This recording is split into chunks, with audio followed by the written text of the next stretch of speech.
Live from Chatterbox Sports Studios, it's Off the Bench with Thom Brennaman. Well, good morning, and a pleasant good Thursday morning. We welcome each and every one of you, as always, to Off the Bench, presented by United Dairy Farmers. Big day today. We come your way Monday through Friday, 10 to high noon. We stream live, YouTube/Chatterbox Sports. Are we back on Facebook now? No, we still are not back on Facebook. All right. Well, maybe we will, maybe we won't. You can find us in podcast form if you so choose. Just search Off the Bench with Thom Brennaman and you're dialed in. We talked about it being a big day, big night. Some might say it's overhyped, and they're probably right. Nonetheless, a big night because, after all, football is king, and football is king in this town right now. The NFL Draft gets underway tonight, 8 Eastern Time.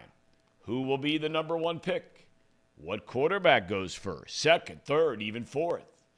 Who do the Bengals take at 28? Do they make a trade to move up in the draft? Do they go O-line, tight end, cornerback, maybe a pass rusher? How about running back? So many questions, so many decisions for Duke Tobin and company. What trades overall might occur? They happen every year, right before the draft, even during the draft. Now, we're going to be giving out today our top 10 picks, and here's the deal, okay? This is what we would do, right? When it comes to, or no, forgive me. We're going to give our top picks as to what we think is going to happen today, each of the four of us. And we're joined by not only Casey McCollister and Paul Fritchner, but we also have Reed Mouse in the house. Yes, we do. All right, so it's going to be what we think will happen on the top 10, okay? And then we're going to give what we would do with the Bengals pick at 28, assuming there are no trades, no movement, no nothing. We'll each give 3 players that we think, might be in that decision-making mix, and then each pick the player that we would pick, okay? So that's the way we're going to handle it today. Jacksonville Jaguars left tackle Cam Robinson reportedly is facing a multi-game suspension for PED use. Now, you want to talk about missing a paycheck, boys and girls? This is right down to the nitty-gritty.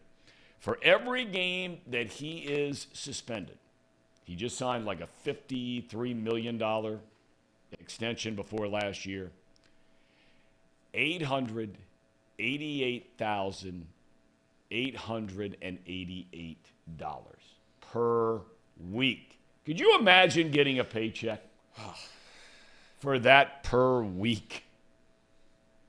Wow. In baseball, Nick Kirby's in the house, so you know it's an important day, right? Absolutely. What is going on with your Cincinnati Reds? They limped home after the weekend, got swept in Pittsburgh. They knew they were facing the Rangers, pretty decent team, right? And what do? They sweep Texas right on back down to Arlington, Texas. Nick Senzel clubs a walk-off home run in the bottom of the ninth, 5-3 the final. That home run ended the team's longest drought without a long ball in 32 years, spanning 79 innings. The team will travel today across the country, open a series tomorrow in Oakland. Former UC Bearcat, now with the Oakland Athletics, Ryan Noda, kind enough to join us today. That'll be at 11:15. To preview the series, we'll also talk about his long journey, bouncing around in the minor leagues, 3 different organizations since leaving UC and making it to the big leagues. As Paul likes to call it, the association. The top seed in the East is gone. Milwaukee falls in a thriller to Jimmy Butler and the 8th seed Miami Heat, 128-126 in overtime, and win the series 4-1. The 4 seed Cavaliers, they're gone. 4-1 against the Knicks. So New York and Miami collide. That's up next in an unexpected second-round series that gets underway on Sunday. Out west, Golden State got 31 from Steph Curry. And how about your homeboy, Paul? Draymond Green. First time he'd scored 20-plus since Christmas of 2019. He goes for 21 off the bench in the Game 5 win over Sacramento, and that was in Sacramento, 123-116. The Lakers' lead is down to 3-2. Drilled by Memphis last night. That series goes back to L.A. tomorrow. Boy, how big is that game? You don't want to go back to Memphis for Game 7. Huge game for LeBron and company. Tonight, Boston can close out Atlanta in Game 6 of that series. The winner takes on Philadelphia, who seemingly has been off for a month after sweeping Brooklyn 4 games to none. Before we dive into the whole NFL thing, your Redlegs. I know, Tom. I don't know if you see the chat, but they are demanding. Not happening. They are demanding Nope. that you wear Nope. this beauty right here. Nope. That has clinched a series. Nope. You're gonna deny your fans that glory?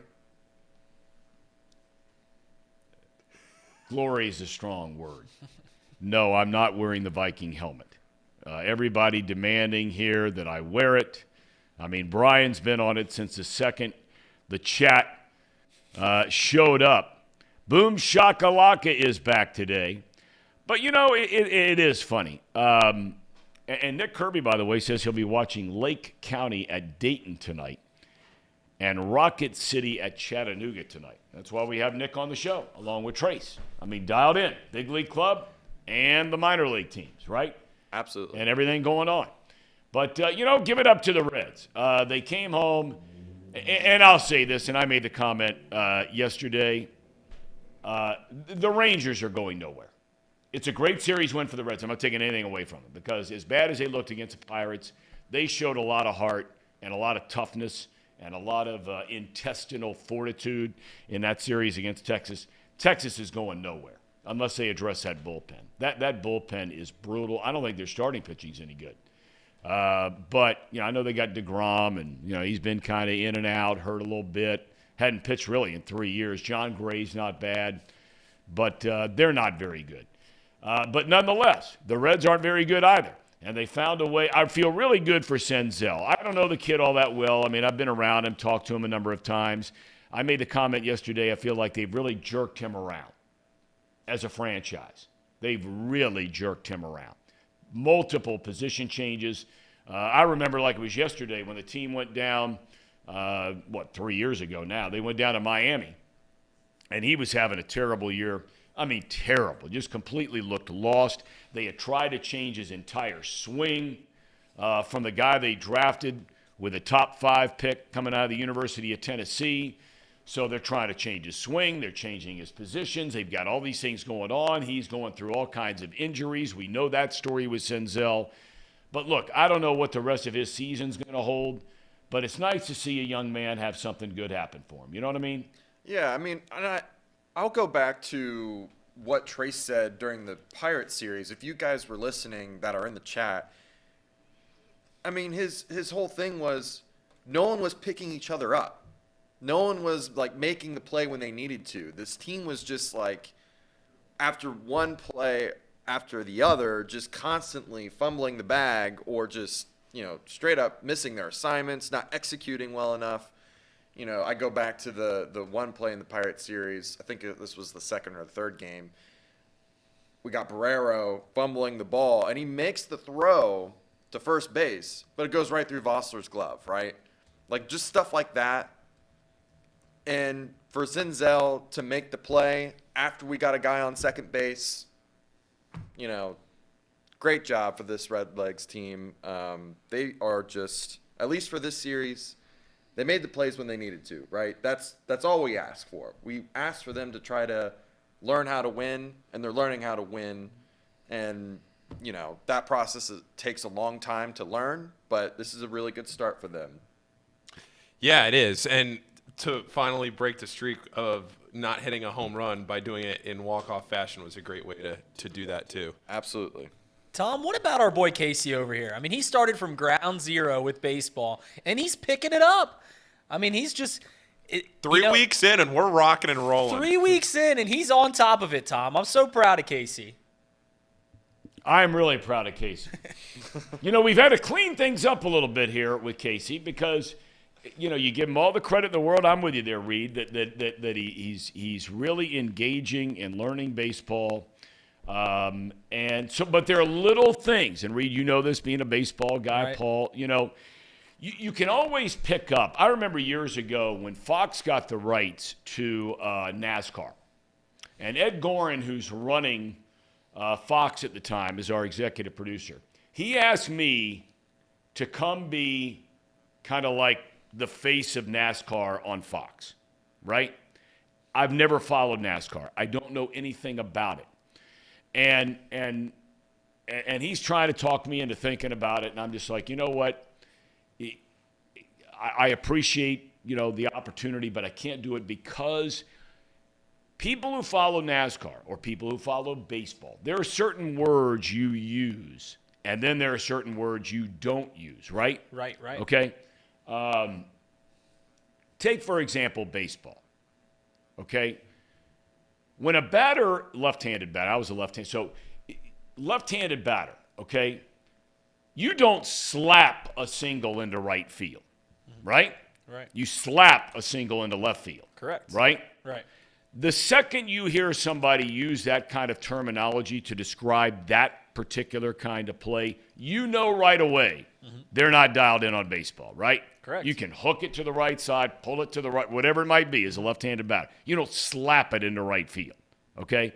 And that was my fear with NASCAR, is there would be some word or some phrase or some term, because I haven't grown up watching it. I don't know a lot about it. Yeah, you can sit there and you can read everything on the internet and know everything about everything, and one word, bam, there it is, right?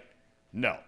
So Casey the other day made a comment off the air about a pitcher, and he used the word he played. Right. Right? And so I just said, yeah, okay, now, here we go, right? Kind of like teaching Casey. Yeah, teaching Casey. Right? So it's a pitcher pitches, right, Reed? Right. That's what he does. Okay. And a player plays. So you can't say, boy, Graham Ashcraft really played well yesterday. No. What did he do, Casey? He pitched very well. There you go. There we go. I want to get away from something for a second because, Paul, I saw you just put this in the Yeah, I didn't want to interrupt. I tell you, I'm really, really sad by this news. I had a chance to work with this guy for nearly 4 years, Jerry Springer. And he has died, according to a statement from his family, at 79 years old. Of course, he was a former mayor of Cincinnati. At the time, when our demographics were very different and the population of the city was very different, he became the first two-time mayor as a Democrat in the history of Cincinnati. He went on to try and make a run for Senate. There was a situation involving a check to a prostitute that derailed his entire campaign. I'm convinced he would have won had that not happened. And I think he would have gone on, and this is a guy who is not a Democrat, that I can clearly say in good conscience, he would have gone on to represent our state unbelievably well. But then he got into a guy named Tony Kiernan, the general manager at Channel 5, hired Jerry Springer to be the Monday through Friday news anchor. Well, the ratings exploded. He did a commentary at the end of every single show, every single newscast at 11 o'clock. The last 3 minutes, Jerry Springer's commentary. That eventually evolved into not a political show, more of a topical show that was based right out of Channel 5 in their studios up on the 5th floor downtown, where he would bring in different leaders, different topics, could be education, could be whatever it might be. And then that evolved into something extremely different from that kind of show, the Jerry Springer Show, which had all this outrageous, outlandish sort of stuff. And he became known nationally for that show. And I've said this to Jerry because for the last number of years of his life, he lived down in Sarasota, Florida. But, I always felt there was something that always kind of broke my heart about him becoming known as that Jerry Springer compared to the Jerry Springer that those of us who had a chance to work with him knew. And that was an extremely bright, extremely well-educated. I think he was Tulane undergrad and Northwestern Law School, or maybe the flip-flop. But this guy was just a fantastic guy to be around. Every Thursday night, like clockwork, there was a band that played at Bogart's every Thursday night. Bogart's right there on Short Vine in Clifton. Jerry would get off the air at 11:30, and whoever wanted to go along with him, and I was right there with him many, many, many nights, where he'd go up. Soon as he would show up, the band would play a set and let him sing. He wasn't a great singer, but man, he was all in. It's like you don't have to be a great dancer, but are you a guy that's going to get out there and just do it and let it rip? This guy was so much fun to be around. He was so smart. He was so interesting. And I am very, very sad to hear that news. He has his daughter is blind. He'd be the first to tell you, not a perfect person, maybe not a perfect husband, maybe not, just like the rest of us. He was an incredible dad, and he is going to be missed. I am very, very saddened to hear this news. So, Paul, thank you for sharing that with us. And rest in peace and thoughts and prayers to his family and so many, many, many friends here in Cincinnati and all over the country. So, very sorry to hear that. But he was a great, great guy. All right. Where are we starting, Mr. McAllister? Are we starting with our top 10 picks? Yeah, let's talk about the top 10 picks in this NFL draft. Okay, so the draft is tonight at 8 o'clock.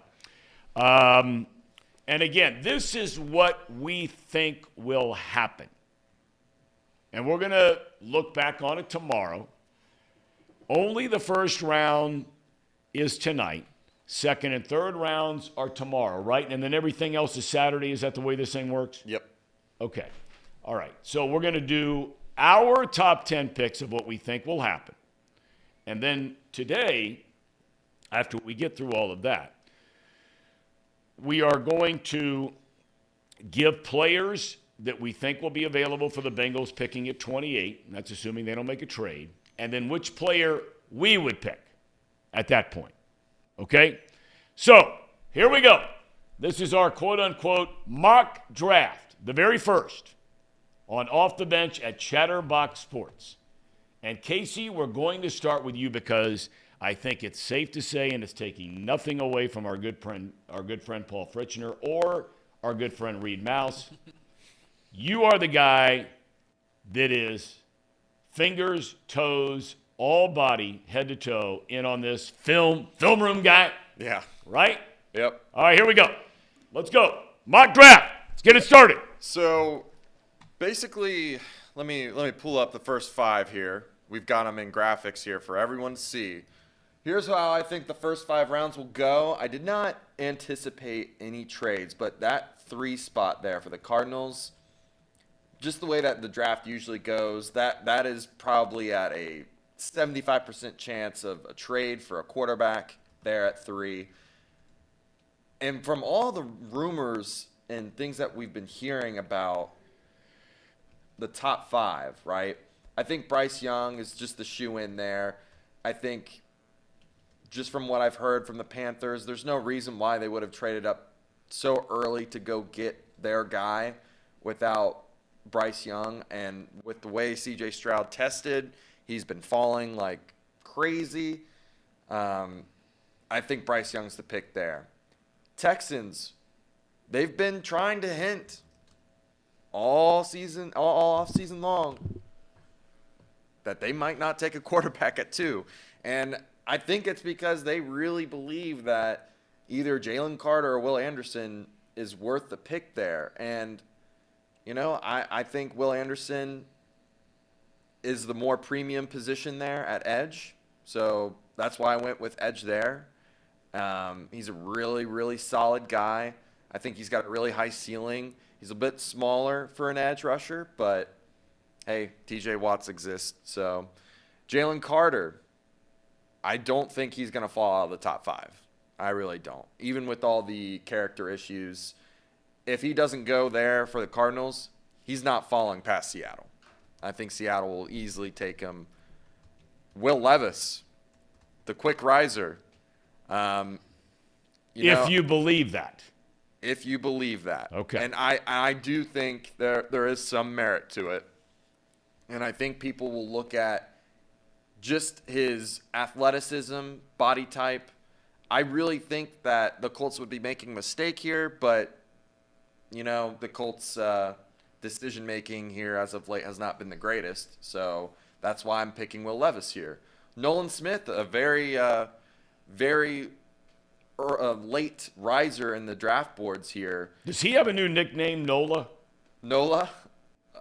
Maybe I just forgot to put the N His there. friends call him Nola. Yeah, his friends call him Nola. Yeah, just shorten it up a little bit. Yeah, this Drafted by guy, the Saints. that guy, he is something else. If you just watch his film, he didn't play a whole lot. He got hurt in the season. But the snaps that he played, man, he was just dominant. Just dominant, straight up. He's a bit smaller, but he's longer. He's definitely more of your outside linebacker type guy. So he's not like your traditional Sam Hubbard or Trey Hendrickson, but he is more in the mold of your Micah Parson or your TJ Watt. I keep going back to that smaller but longer type body style. Nolan Smith, very fast, very athletic. I just think, if he played throughout the whole season, he might be the number 1 edge. So here's my other top 5, or my 6 through 10 here. Okay. I accidentally put 1 through 5. But the Lions would be at 6. I think after trading Jeff Okudah, they're going to get the number 1 corner. Okay. And I don't think, I just can't see any of those corners being taken in the top 5 with all the positional value there and the quarterbacks potentially being taken there. Raiders go get their left tackle of the future, Paris Johnson Jr. I think a lot of people debate between Peter Skoronski and Paris Johnson Jr. Paris Johnson Jr. is more of your prototypical body size and athleticism. Peter Skoronski, he's going to probably be more of a guard, but he's going to be a really good guard if he can bulk up. So that's why I got Paris Johnson Jr. first out of all the linemen selected. Tyree Wilson for Atlanta, that is a boom or bust type prospect there.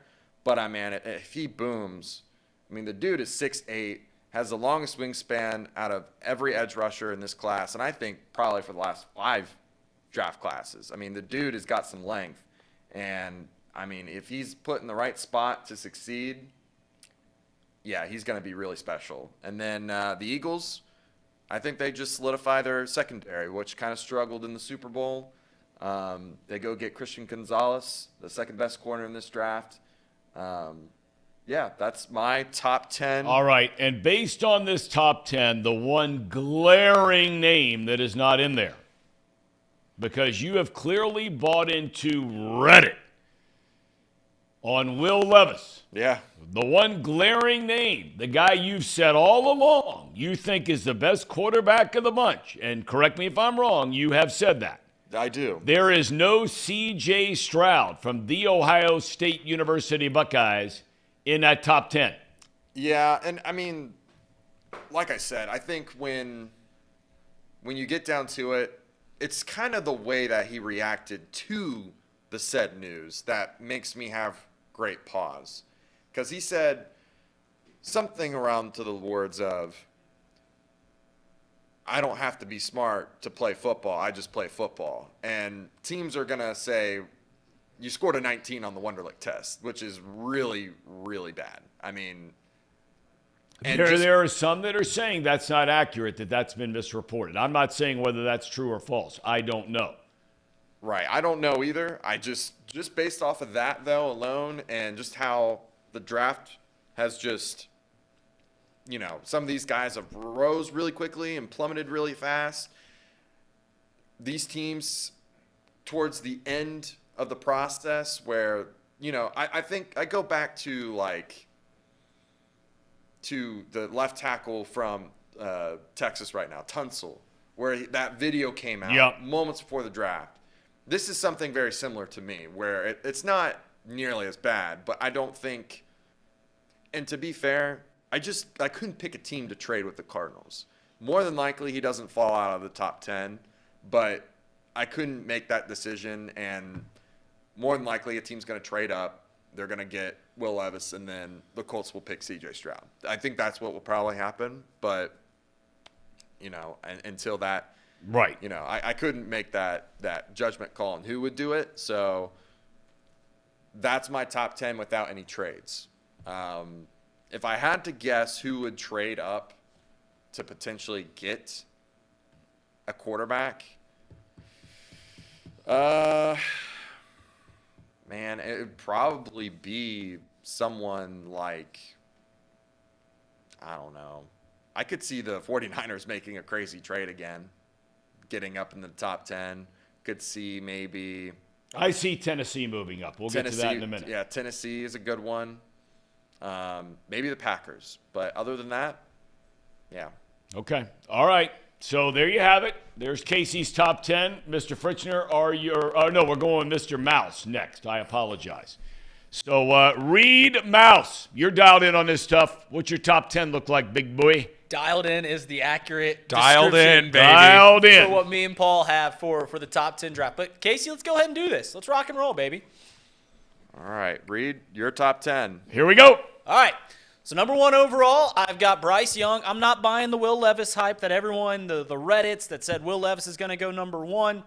Bryce Young's going number 1. But I do have Will Levis going number 2 to the Texans. Me and Paul, we've got our thumb on the pulse of college football, of prospects, and we are believers in Will Levis. So I have Will Levis actually going number 2. I have the Titans trading up to take C.J. Stroud at number 3, so I've clearly bought into the hype that the first 4 picks are going to be all quarterbacks. And then the Colts got old Tony Richardson. And the thing about Tony Richardson is he's got the skills, but hasn't shown it at the college level. I feel like the Colts quarterback room has been so boring for so long, ever since Andrew Luck retired. Yep. They've been constantly trying. They want a little flair in there. And that's what Anthony Richardson. He's a project, but he's certainly got the boom or bust capabilities. Will Anderson's going number 5 to the Seahawks. So go ahead and flip it over. I like Will Anderson a lot. And then Jalen Carter's going number 6. There was talks for a little while that he might really drop. There was all the word about, his physique and whether or not he will fall out of the top 10. Jalen Carter's a top-tier prospect. He's going to get taken. Wilson at 7. I have back-to-back tackles at 8 and 9. I have Skronsky getting drafted by the Falcons. I think he's going to get taken before Paris Johnson, and I believe Paris Johnson will be drafted right after. I think they're both gearing up for the future. The Falcons gearing up around Desmond Ridder, and the Bears gearing up around Justin Fields, and then Devin Witherspoon shoring up the secondary out there in Philly, who's building a great team.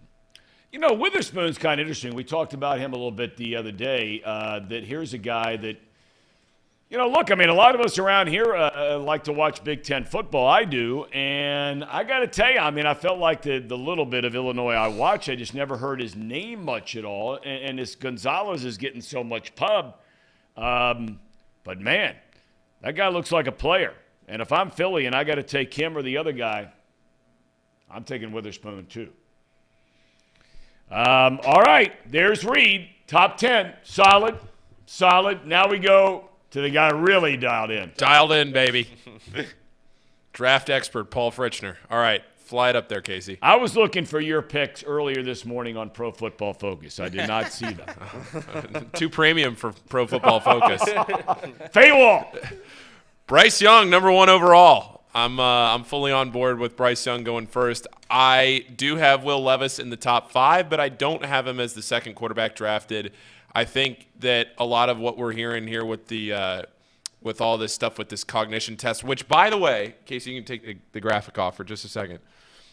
I spent last night while I was researching this, and I spent a while on this reading about everything, but one rabbit hole that I fell down was trying to get in contact with S2, which is the company that runs the cognition test, to see if the four of us could take that test and see what we would score. Because it used to be the Wonderlic, and now I had to do a little background. It's called S2. It's the S2 cognition test. It's a company.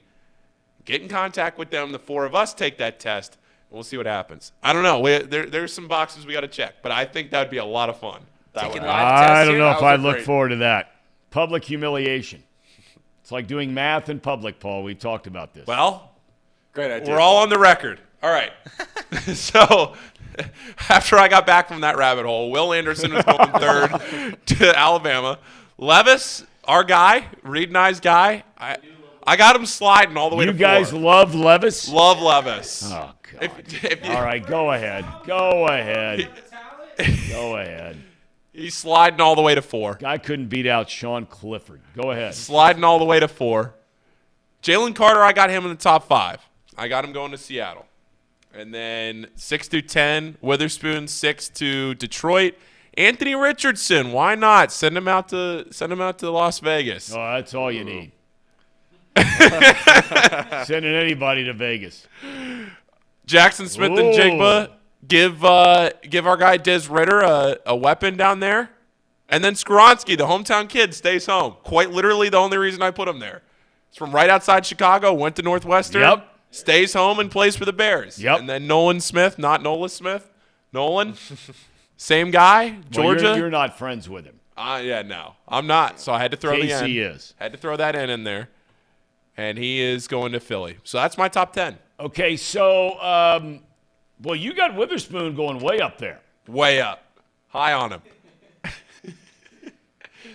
I mean, I will give you credit. You clearly, because you stepped out of the box a little bit there. So there was some work. You were knee deep last night. So the way I looked at it, I looked at one. So, okay, wait, let's back up. I went to Pro Football Focus, and I looked at all the team's needs. So I filtered it through the team's needs. Go. Okay. Running simulators all night. I spent the Heat game on this. Looked like an Oracle warehouse. so then what I did was I went to one mock draft just to make sure I wasn't completely off base on all these guys. Okay. So I did a little compare and contrast, but I didn't want to just, pick straight through on the top 10. So we'll see. We'll see. I really like the Jackson Smith and Jigba to the Falcons. With Drake London and Kyle Pitts. There we go. And you get JSN. Yeah. Desmond will have all the targets to throw to. Not to mention that they have a really good offensive line. I really like that one a lot. There we go. Let Ritter cook. And then for Reed, I really like Anthony Richardson to the Colts too, because you're right. That is boring. Like they've had a boring quarterback room for so long. Let's just spice it up, right? Get a guy that could be boom or bust. I mean, you're gonna probably replace him in a year anyways, just like you've been doing for 5 years. So why not, right? Just go ahead and try. Flip a coin. Maybe you get another Hall of Famer, Thom. No doubt about it. No doubt about it. No doubt. All right, here we go. I am putting up my top 10 now. Casey, please. I think it's going to – I really believe Carolina they have been orchestrating all of this nonsense all along about the quarterback thing. I think at the end of the day, when you're the general manager, and you've got to say to yourself, I'm just looking at the film. I'm looking at the film. I'm looking at the film. I'm looking at size. I'm looking at durability. I'm taking all of these things into consideration. I think C.J. Stroud is the number 1 pick in the draft. He's the best quarterback of the group. He's the best quarterback. Bryce Young, therefore, slips to Houston at number 2. I have Tennessee, as you pointed out, moving up in the draft because Tannehill's going to be there this year. I think that would be an ideal spot for any of these guys not to have to come in and start day one. I really do. And I think they take Levis.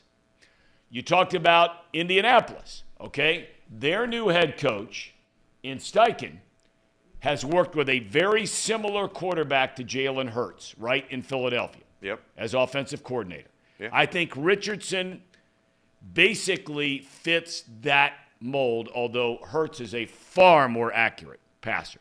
When we talked about, if you guys remember, we talked about the shortcomings, if you had to pick one, of each of these quarterbacks.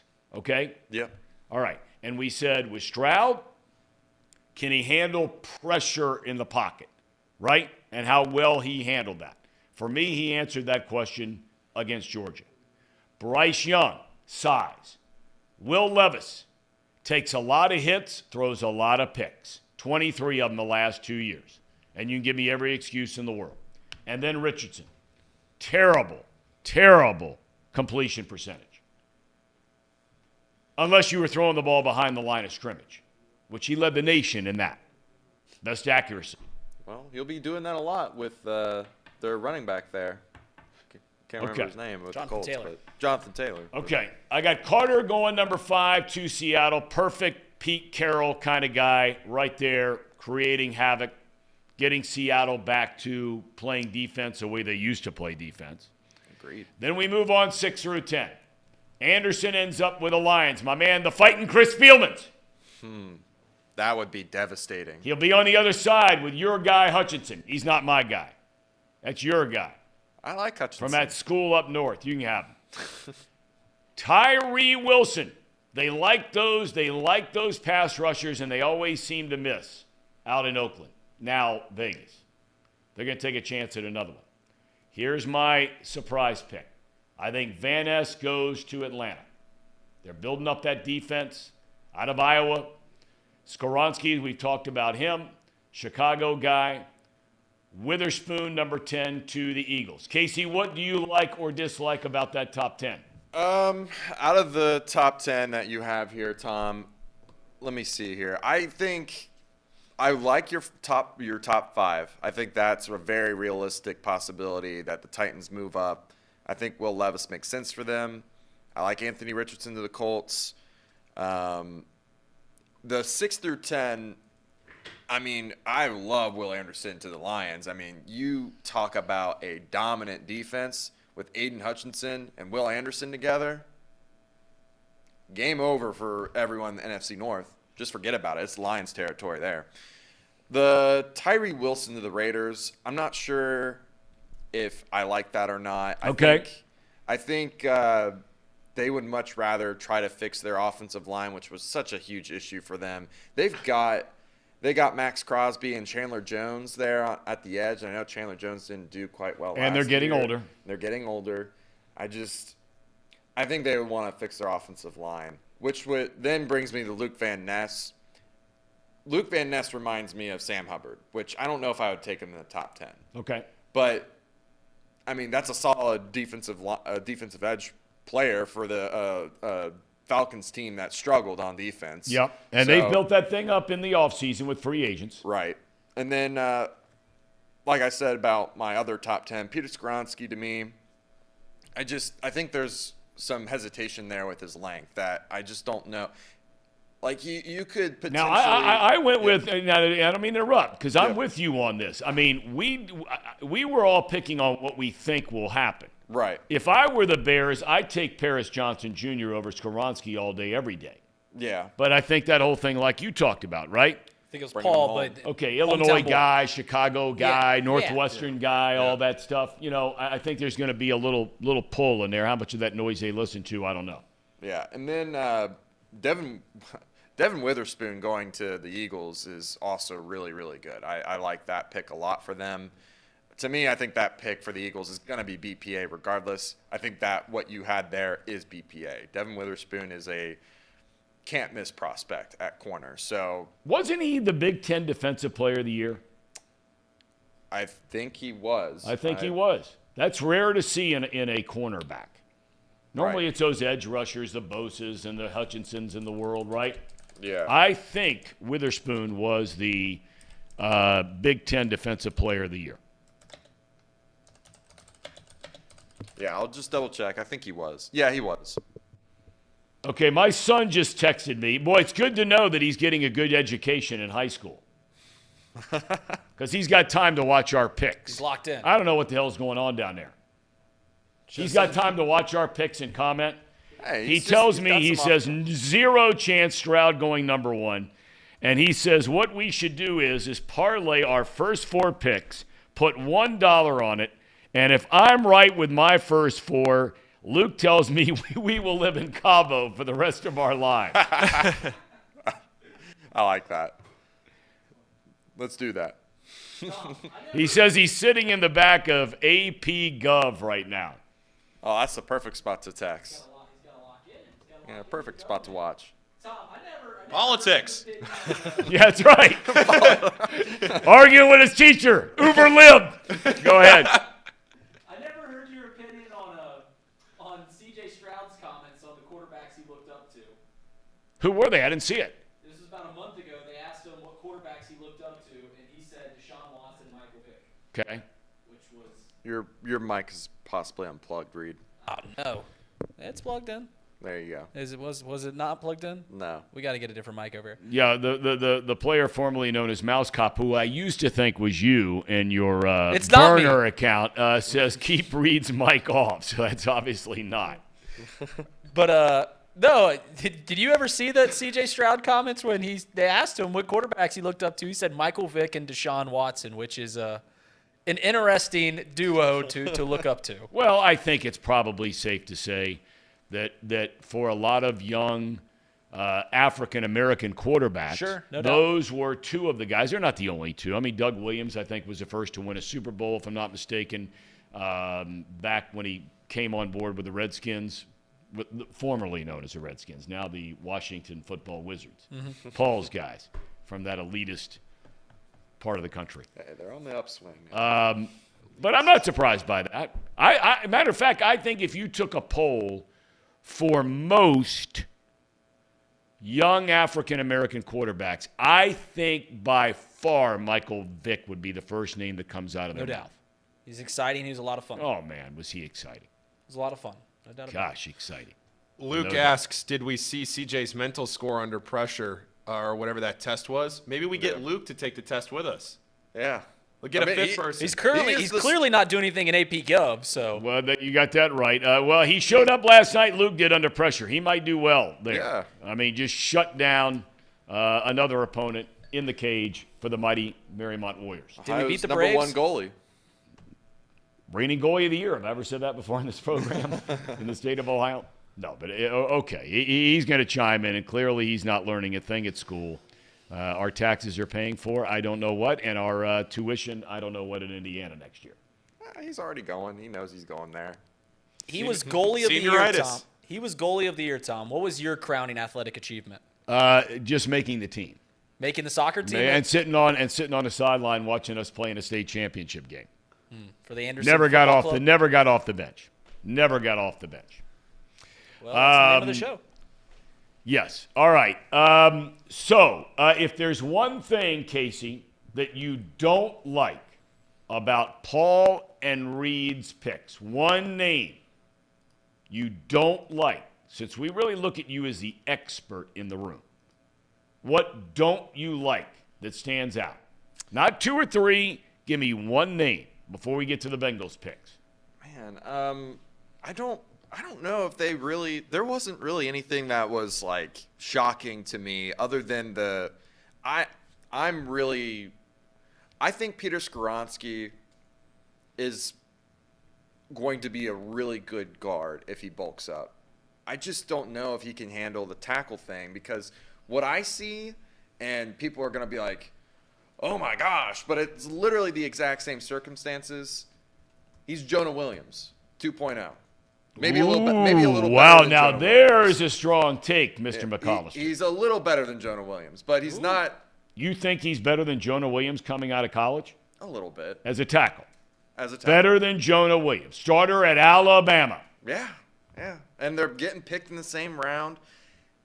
Skoronski just has really short arms, and that just – you see what happens when they go up against guys that are super strong. They just get beat. And it depends on where he goes, right? If he goes to Atlanta, where you don't have crazy edge rushers in that division, then maybe it makes sense. But if he goes to, like, you know, a team that Chicago. Yeah, like Chicago. I mean, they might not have crazy pass rushers, but in the case where we had just talked about, like a Jalen Carter or Will Anderson, I think a couple of us picked Jalen Carter and Will Anderson to go to the Lions. Yep. It makes you have hesitation and pause because there is that flaw in his game. Now, I think all that would be solved. You just push him into guard, and then I think he could be a really good guard. He just got but that means you're taking a tackle, right? I mean, Right. you're taking a guard in the top. Yeah, in the top 5. I mean, top 10 picks. I mean, I don't know when the last time that happened. I'm sure it's happened. All right, you guys continue this for a second. I'll be right back. Ham and Eggers continue to discuss this. We're doing the Bengals pick right after. Mr. President, take it away. Draft day. It's that time of the show, the Ham and Eggers. These guys are great, trust me, I would know. I introduce all the best segments. Bengals Report brought to you by Encore Technologies. Encore Technologies provides IT solutions for a data-centered world with a suite of services from mobile computing to desktop to data center, supporting both centralized and work-from-home computing models to improve efficiency and productivity. That's right, Casey. Visit Encore.tech. The path to innovation begins here. Also, the new premium alkaline water that we tell you about every day. It tastes so good. Pawnee. It's made right here in Hamilton, Ohio, and Pawnee uses natural limestone filtration, unlike the artificial processing that many other brands use. The result is a healthy alkaline water that is also the best tasting water in the world. Visit their website at pawneewater.com. That is PAHHNI water.com. PAHHNI water.com to see where you can buy this great tasting water. Drink Pawnee water, get your coffee from UDF, bet with Betfred, and get your technology solutions from Encore.tech. Make sure you like, subscribe to the show. You can listen to the show back. If you've missed anything, you can listen back either right here on YouTube after the show's over or right now if you just want to back it up. Or you can go to our podcast platform. Just search Off the Bench with Thom Brennaman, Chatterbox Sports. All those podcasts are on podcast platforms wherever you want to listen to them. Subscribe. Leave a rating and a review, too. Don't have many ratings and reviews for Off the Bench. So if you're listening to this in a podcast form, listen and leave a rating and a review. Casey, throw that Viking helmet on. There it is. There you go, guys. Maybe it's some good juju for the Bengals tonight. Maybe it just carries over Cincinnati He sports. said he wasn't going to wear it. What are you doing? You don't want to carry it? You can't ruin the juju. Yeah, I'm ruining it. Sorry. You're not ruining That was it. peer pressure. It's coming off. You're not It's ruining coming it. off, You're yeah. not ruining it. It's coming off. The Reds It's hit all a right. walk-off home run yesterday, Casey. Yeah, I know, but you can't keep asking the helmet to provide you with. It's okay. They're not with playing today. wins. You just don't wear it tomorrow. Don't get too greedy. Okay. Yeah. That works for me. Guys, I am deep in the weeds trying to find a picture of the 1978 Anderson High School soccer team who went to the state finals. I'm so close. I need to get a picture of Thom and his. Was he actually on that soccer team? He was on the. They were runners up. I thought you were kidding about soccer. He played soccer? Yeah, he played soccer. 1978. Anderson were the runners up, and Okay. Thom, I got the box scores right here. I'll wait for you to get to your microphone of the 1978 Ohio High School Athletic Association boys soccer state championships and semifinals. Yep. You did not get the start in either game. Was there something lost in translation about not getting off the bench? I was a freshman. I wasn't. I mean, I was not going to sniff the field. I was trying lucky to be on the JV team. I was trying to get a picture of you from that team, just so we could put on the program, but I could not find it. I'll tell you what. Greg McDowell had a heck of a goal against Worthington in the semifinals. Remember Greg McDowell? Oh yeah, great player. Okay. Great player. Was that his first name? Craig McDowell. Craig, my bad. Right. Yep. He was a senior. They were all older guys. They were great players there. I'm going to see all those guys, by the way, Saturday night. The first of all my buddies' 60th birthday, Saturday night. Really? You're going to be a rager Saturday night at his house. There'll be like 70, 80 people at that bad boy. That is going to be a big league party. Okay, Now we go to, and yes, by the way, someone in the chat wanted to know, is that when they were the Anderson Redskins? Yes, they were. But now there's some Barney character called the Raptors. The Raptors. Barney character. We were there the other night playing against him in lacrosse, and the athletic director over there, who was a phenomenal high school athlete, a guy named Chris Newton. Mm-hmm. He told me when the school board changed the name and wilted, changing the name, that they have to go out and buy all new uniforms, right? Yeah. In everything, signage everywhere. And he told me, he says, you're not going to believe his story. I said, what's that? He says, we don't have enough money to paint Raptors in the end zone of the stadium. And so that was 3 years ago. We played there in lacrosse on Monday night. Still in the end zone, it's Redskins. I see teams, schools that do this now, they preemptively do this because Anderson caught themselves. They did it so quickly, changed the name so quickly. The idea now is you gradually take the name off the front of the jersey. Now just have on a bunch of jerseys to say Anderson as opposed to the team mascot. Yep. And then after you've done that over a course of a decade, then you're like, all right, we're changing the name now. Anderson did not do that, and now they're in dire straits financially. No. All right, here we go. Are we ready now for the Bengalis? Yeah, let's get into it. All right, now this again, there was a story today. I think it was Pro Football Focus, did their final mock draft. They had the Bengals trading up to go get Bijan Robinson, the running back out of the University of Texas. I have said to you guys all along, I don't know what it is, but for the last 5 months since all this draft talk began, every time I look at his name, just on a website or whatever it might be, there is something that is telling me that Bijan Robinson is going to be a Bengal. I don't know why that is. I'm sure it's not right. I'd bet money that it's not right, but there's just something that keeps creeping into my mind. But Casey, here we go. This is what you would do if you were Duke Coben, Mike Brown, Katie Blackburn, Troy Blackburn, Zach Taylor, and the Bengals brass. Here we go. Yeah, so just to explain what we're doing here, we picked 3 players that we think will be there at 28. And then if we were, of course, the GM, who we would pick out of the 3. Okay. So here's my top 3 there, and no surprise, DeJuan Jones is there. Will McDonald, the edge rusher, I think it was really a tie between him and Emmanuel Forbes, but I think Will McDonald just provides you with a little bit more safety and a plan for when you have to deal with Trey Hendrickson and Sam Hubbard. Gives you some rotational, depth there as well. And then Kalijah Cansey. He has fallen quite a bit on a lot of people's mock drafts. I don't think the tape necessarily suggests that he should fall. It's more just all the outside noise that's happened with him where he did not have a top 30 visit.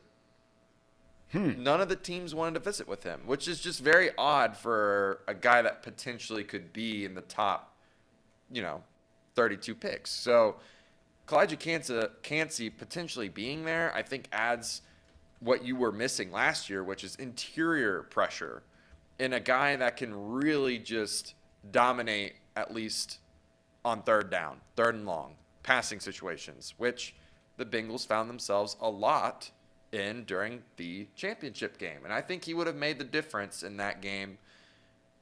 If you're asking me who I'm going to take in this situation, I have it in order of who I would take because I'm going to try to not upset the fans. I would take Kalijah Cansey first, then Will McDonald. I really think they need to get something with the pass rush done. I think you can wait a little longer on a corner, probably get a corner in free agency next year, and you'll be fine. And then DeJuan Jones, man. I will be on that I will be very upset if DeJuan Jones goes to the Chiefs or the Steelers at 31 and 32 or whatever it is, I'll be very upset. But if that doesn't happen, then we still have a chance to get him in the second round, and I won't be upset if he doesn't get taken. But those are my guys. I really think that the Bengals will be in a position where they can't go wrong. I really do feel like that. I think there's going to be a guy there that most fans will be happy with. Something that I just don't think they've done often is pick edge rusher or someone like a pass rusher. So that leads me to believe that maybe they'll go with Emmanuel Forbes. I just didn't put him on there because I know that a lot of us would have Emmanuel Forbes on there, and I want to provide a little bit of a different flavor. And plus, like you said, what you said to me has kind of really stuck to me, Thom. They need to get some more pressure. They just need to. And it's just, I know it's not really necessarily their play style on defense for the Bengals to create a lot of pressure, but having a guy like Clyde Jacansey doesn't mean that you change anything really schematically. That's right. But he's just dominant by himself, right? You don't need to scheme things for him to get pressure. Right. You don't have to send another guy. Clyde Jacansey just provides that for you. So I think that makes the most sense for me. All right. Reed? All right, yeah. So for the three guys that I think the Bengals might take, you'll see there's a common theme, all defensive guys. A lot of talk about the Bengals and adding some offensive presence, either with a tight end or running back. But really, I think what the Bengals are going to do is shore up the defense even more, because that's what has shined brightest in the biggest spot. So first, you got Emmanuel Forbes, the cornerback out of Mississippi State. I think he's been attached to the Bengals a lot. He's right around the spot where, the late first round. Listen, secondary, depth in the secondary is key. Injuries are going to happen. So we lost a couple guys in the secondary. I know most of them were safeties, but Forbes is a little small, but he'll be great. I just think he'll be a great addition to that secondary, just adding depth. Myles Murphy is an interesting pick because I think he's going to get drafted before the Bengals. But really? Okay. If he falls all the way down, I think that he's a no-brainer there at edge, and for the same reasons that Casey said, and that is the pressure that the Bengals get on the edge isn't enough. It truly isn't. To be the elite teams, you're constantly getting to the quarterback, and that is one area that I think the Bengals haven't been able to really apply. So Sam Hubbard, Trey Hendrickson, they do a great job, but maybe it's time to look forward. And we've seen the Bengals in the past draft a year in advance. We saw that last year when they get in a safety knowing that they're probably going to lose their safeties the year following. So I think defensive line is looking ahead, and that's why I also went, I'm not even going to try to pronounce this name, but the defensive tackle from Northwestern. He's gotten a lot of hype for what he's been able to do, as well for his freakish athletic ability. Yep. Atabore, by the way. Atabore. All right. I know on certain draft boards he's a little farther down, right, Casey? He's some people have him taken in the mid-second round. Yep. But I think he might be who the Bengals go after right then and there. And it's just for the exact reasons I said for Myles Murphy. I think they're looking a year ahead. I think they're trying to get some defensive line presence to help Sam Hubbard, Trey Hendrickson, and already the great defensive line that they have, just knowing that it's probably not going to be here in a year or two. So you're looking ahead. So those are the three guys I took.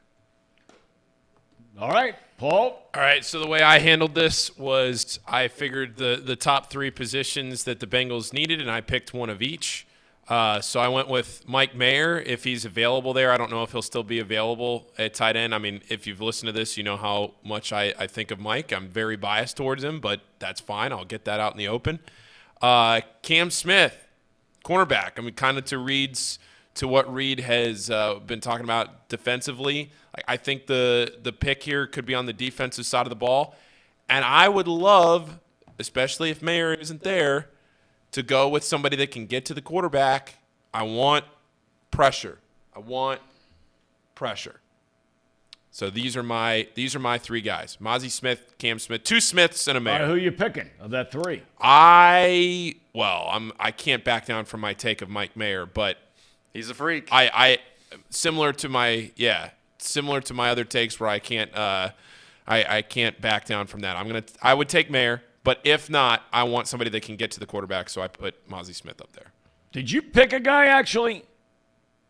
Oh, no, I didn't actually pick a guy. Yeah, I need you to pick one there. Oh, of those three guys you put up there, and you talked about. If Miles Murphy was around, I'd take Miles Murphy. Okay. That's who I would take. Okay.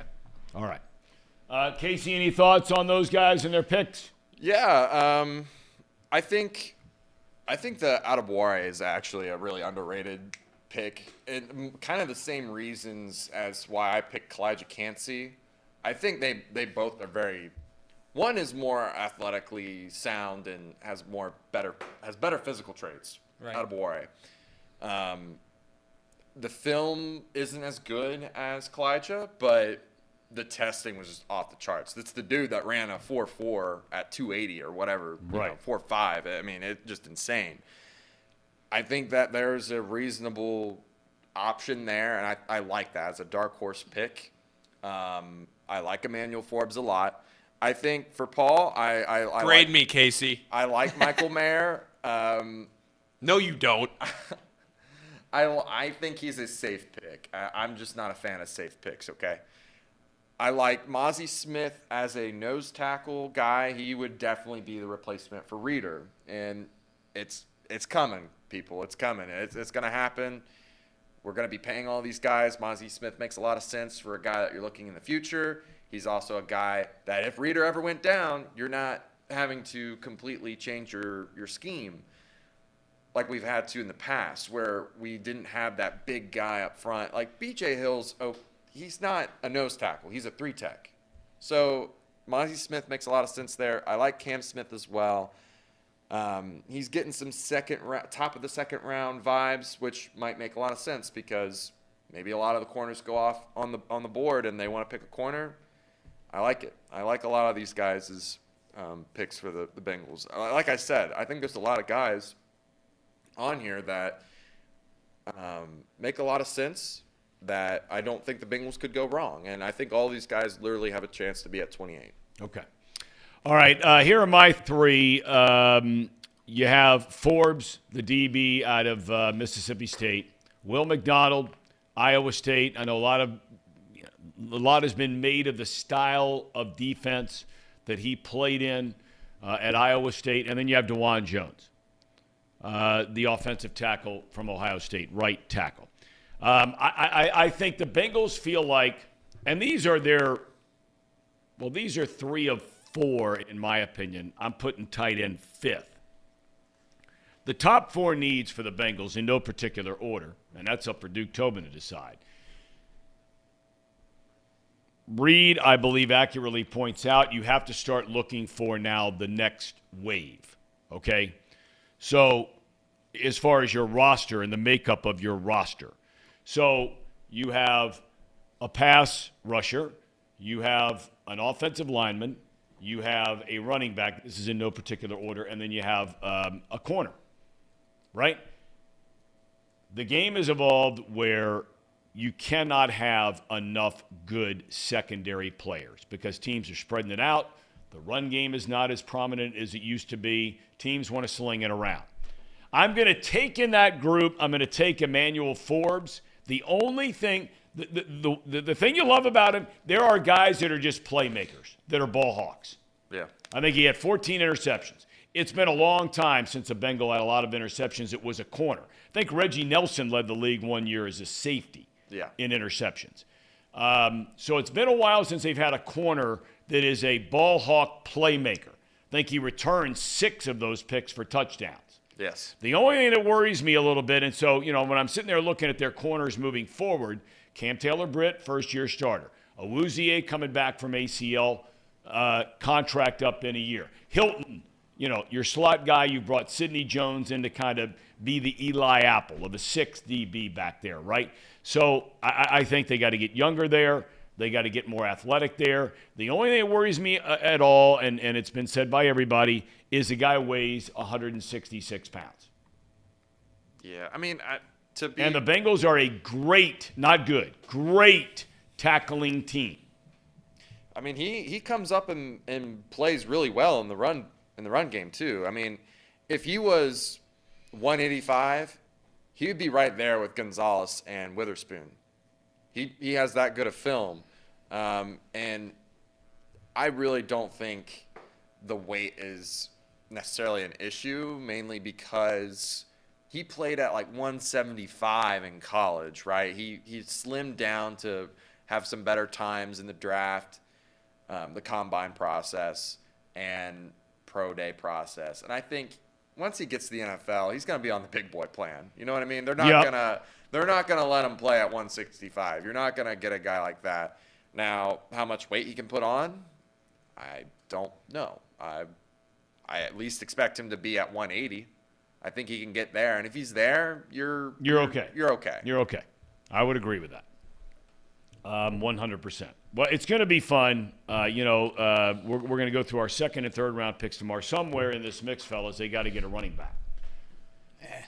Would you trade up if you knew you could make the deal? Would you trade up and go get Bijan Robinson? No, I would not trade. Would you trade Jonah Williams to move up to get the tackle? That was the proposed trade, I think, on ESPN.com about a week and a half ago that we all kind of liked. I do. I would do that. I would trade 28 for 19 and Jonah Williams for their third round pick as well, right? It was swapping thirds and first for Jonah Williams as well, I believe. Something like that. Something to the realm of that. I would do that. I think that's a lot of value there because then you literally have any option that you were thinking of at 28 available to you. But okay. No, I'm not trading up to get Bijan Robinson, regardless of where it's at. If he falls to you, then you have that conversation. But man, me and Reed have been on this same train for a long time. You cannot afford to take a running back in the first round. It's just not enough value there. There's just not. Tell you what, though, somebody pointed out in the chat, and this was not accurate, something about Bijan Robinson piled up big yards against crummy teams, didn't do much against good teams. Against Alabama, the second game of the year, you might remember that, why am I drawing a blank on the kid? He used to be at Ohio State, the quarterback for Texas. I can't believe I'm drawing a blank. Anyway, he started off and just shredded Alabama's defense in the first quarter. Then he got hurt. Okay?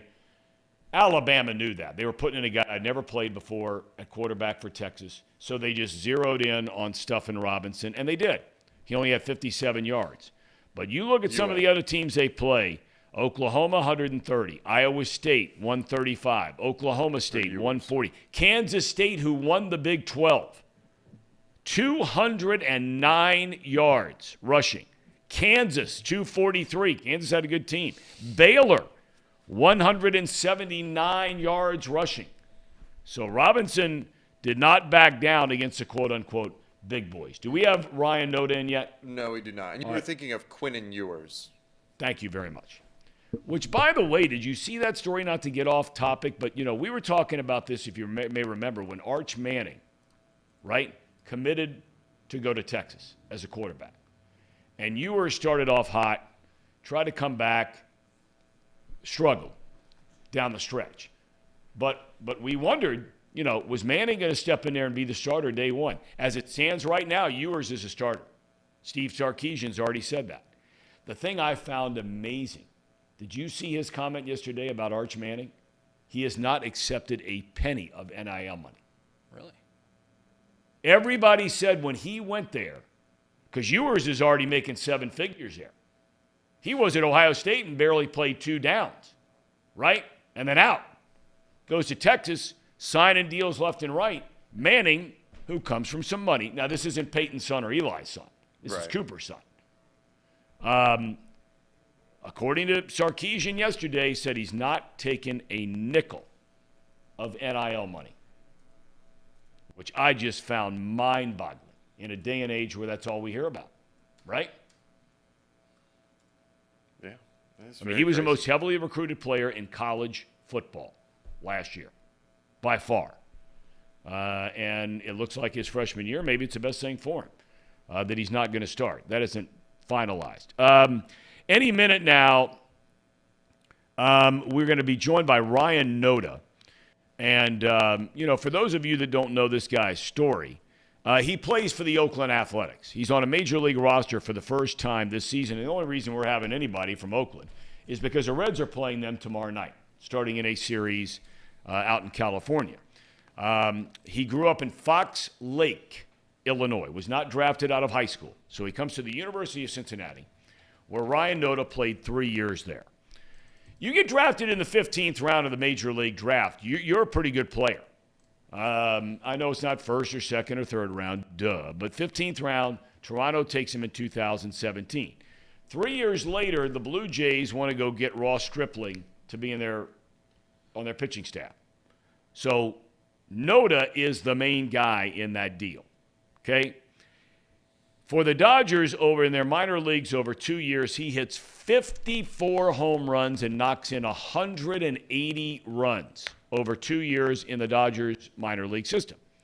Well, frequently with teams in these big markets, like the Dodgers, like the Yankees, okay, you're not giving a lot of young players a chance to come up. There's just no room. You're spending all this money on all these other guys. And so the Oakland A's, who are always looking for players, in the Rule 5 draft this winter, they took Ryan Noda with the second pick in that draft. So he is at the big league level for the first time this year. And he's going to be kind enough to join us when he jumps on. Let me know. I just sent them I'll let you know. a note. Okay. And it was your guys' idea that we needed to start doing a little more preview rather than review. Right. Yeah, people, the data shows people care a lot more in sports about previews rather than, as you say, reviews of what has already happened. People want to know what is going to happen. It's human nature. So we're going to have Ryan in here. He'll be in here in just a second. We are all about human nature. Aren't we? Human nature stories. We are. We're all about it. And so the Reds will travel today. A lot of people ask. Some teams have changed their travel routine. It's really weird. I think the Giants were the first team to do it, where on an off day like today, instead of traveling during the off day to get to where you're going, they would have left after the game yesterday to go where you're going and spend an off day in some road city. I think the Giants were the first team to do that. The Reds are not doing that unless something's changed down there, which I'm unfamiliar with that. The Oakland A's coming into this series have the worst record in Major League Baseball. They're 5-20 so far this year. And the big story, of course, has been here lately their potential proposed relocation to Las Vegas.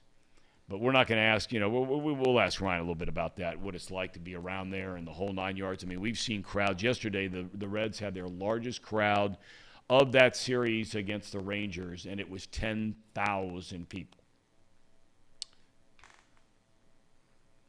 The A's play in front of that every game. I don't know if you guys have seen some of the pictures out there of what's going on. It's like going back in time when you go there to do a game. You were in that stadium when the earthquake happened, right? Actually, at Candlestick. Oh, it was at San Fran. Okay. I thought it was over in Oakland. I knew it was those two teams playing. Went to the first two games of that World Series in Oakland, and then when they came back for Game 3 in San Francisco, once again, I was just along for the ride as strictly a caddy for Johnny Bench. My only job, all expenses paid vacation to the World Series. All I had to do was get his wife to the ballpark. That was my job. Driving Miss Daisy. And she was a lot closer to my age than she was to Johnny's age. A lot closer. So we just get her to the ballpark hours before the game and then just hang out, do a little tailgating. And the earthquake hit that night, and it was chaos from there. But thank God we got out of there safe and sound. Still waiting on him? Yeah, still waiting. Is Candlestick close to where the new stadium is? Are they? Well, it's not a far ride. You have you have downtown San Francisco. You go south to the airport, which and without traffic, it'd take you maybe 20 minutes. and where Candlestick used to be was right next to basically the airport, set right out on this point, right on the San Francisco Bay. There was nowhere like that place. Every night, the game, you go there, you get there before batting practice, and it would be beautiful, sunny, no wind, no nothing, perfect. And then all of a sudden at about 6 o'clock, they called it the claw, over on the third base side above the upper deck. Every night you would see this claw come over the top of the stadium, clouds and wind. And within the next hour, that wind is blowing in the dead of summer. To quote the late, great Mark Twain, the coldest winter I ever spent was a summer in San Francisco. You'd be there in the middle of the summer, and it would be 40 degrees. Really? It was unbelievable. That's the old story about how Horace Stoneham, the owner of the Giants, when the Giants left New York and went to start looking at cities in California.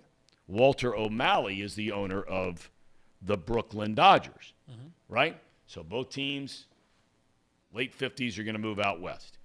Well, the story goes that Walter O'Malley said, hey, I'll let you pick first which city you want to go to.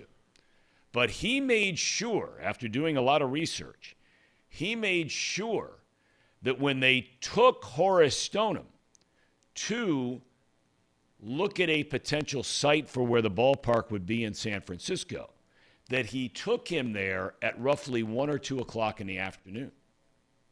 Sun's out. Where it's just perfect. Calm water, sunshine, no wind. He picks that spot.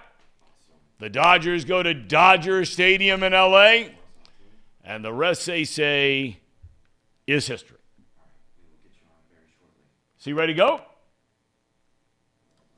Yep, he's ready to go. All right. It's a pleasure to be joined. Ryan Noda, former University of Cincinnati Bearcat. Look at him. I mean, he's looking sharp. How you doing, Ryan? Thanks for the time today. I know you got a bunch to catch. How's everything going? I'm doing good. Out here in nice, sunny California. It's not too bad outside. So you guys got a day game today, right? Yeah, we do. So how is life in the big leagues? You've been there since the start of this season. We were documenting your travel since leaving UC, going from Toronto's organization to the Dodgers, and now with the Athletics, and get a chance to be in the big leagues. What's it been like for the first month as a major leaguer?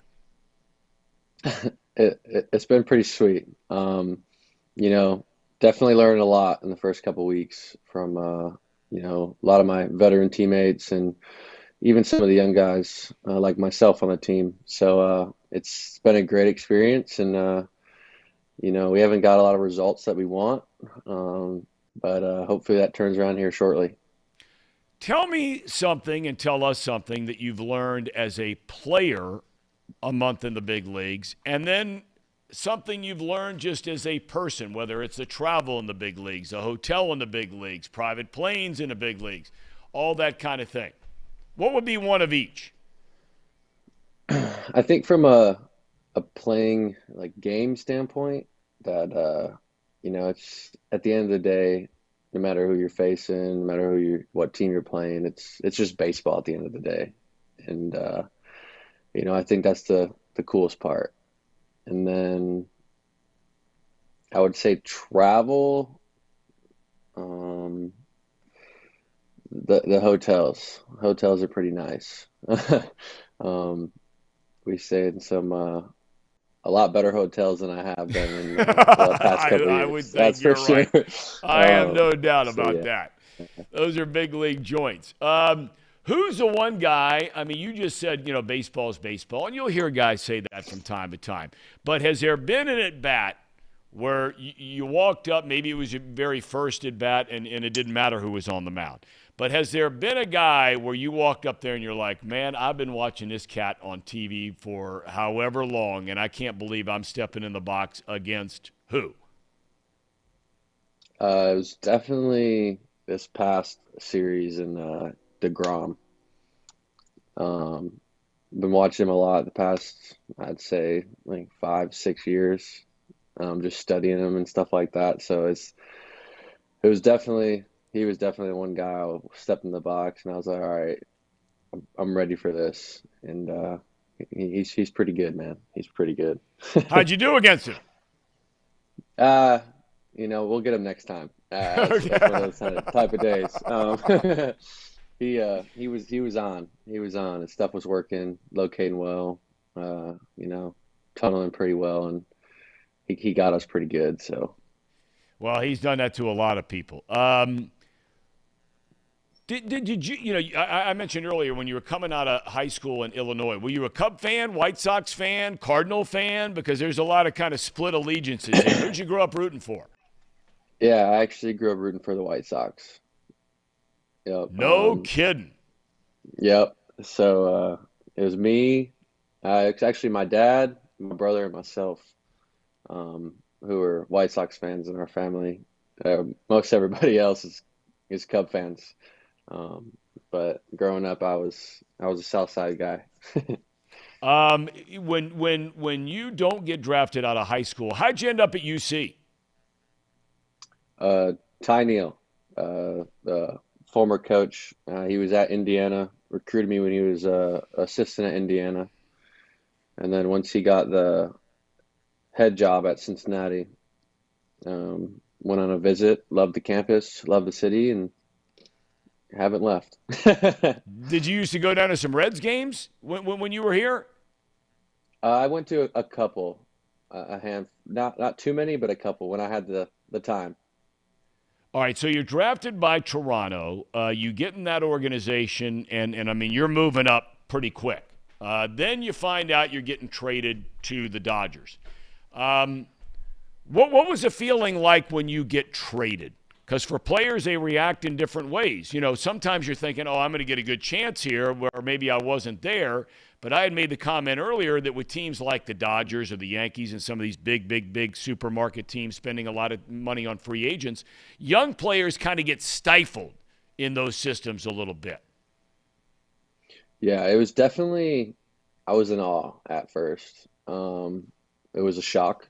But I – I'm so grateful for getting traded over to the Dodgers. I learned a lot from a lot of the guys over there, and I became a better overall baseball player going over there. So, I have to show some gratitude to that. And yeah, you do get stuck, but you also learn a lot, and you get to watch some of the best players in the game go about their business and spring training and so on. So it was definitely eye-opening and got me to where I'm at today.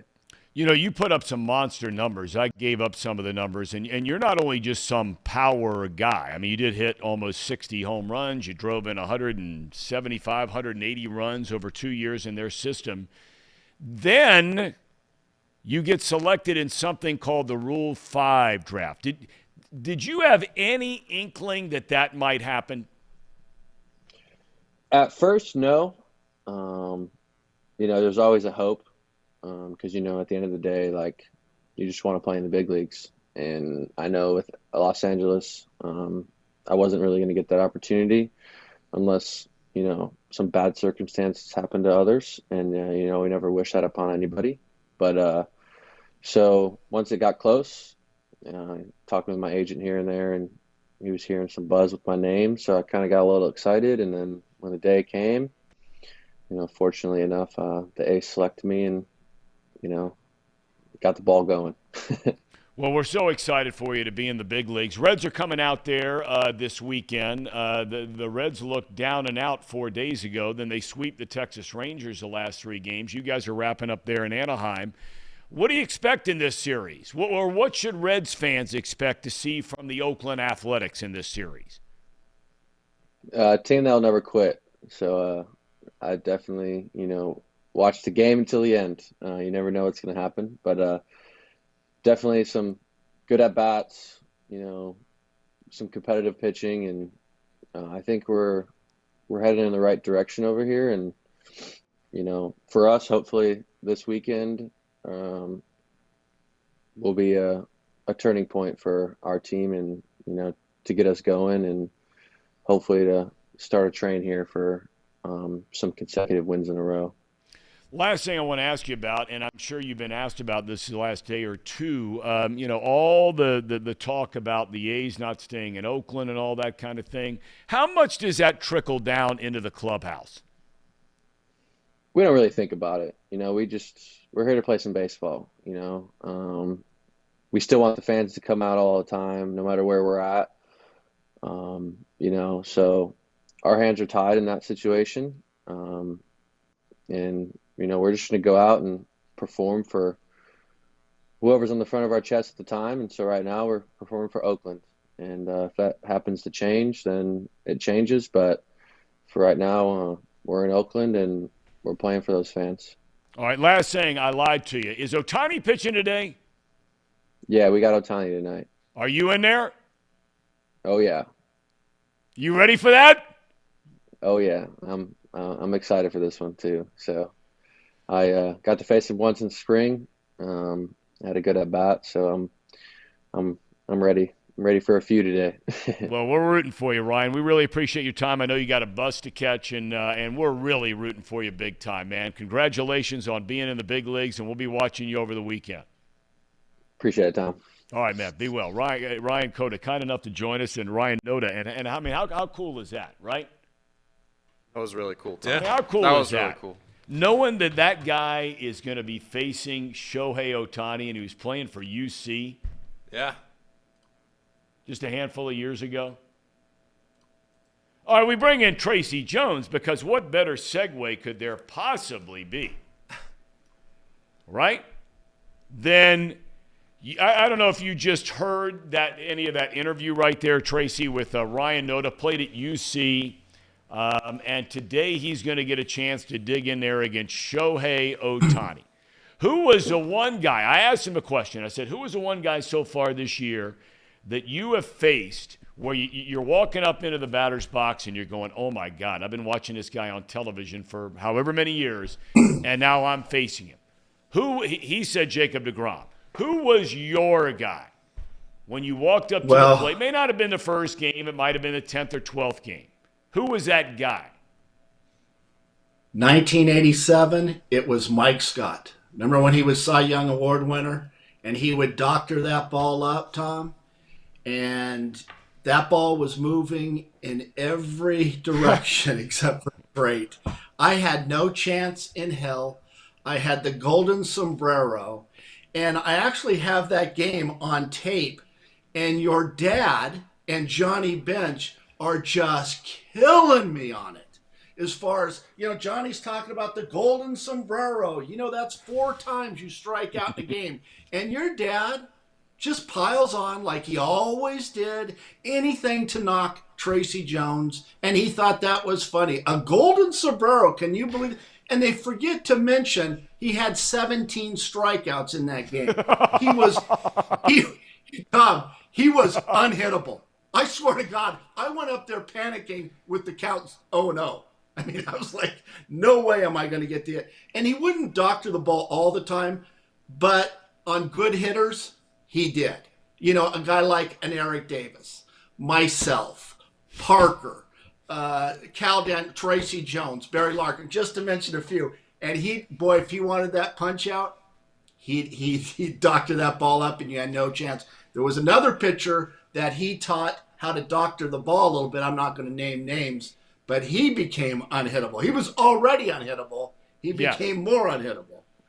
Well, I remember Bob Brenly. I remember Bob Brenly used to tell me, and of course he was an all-star catcher for the Giants, and they had a big rivalry back in the days when they were in the same division, when Houston played in the National League West, when they were a National League team.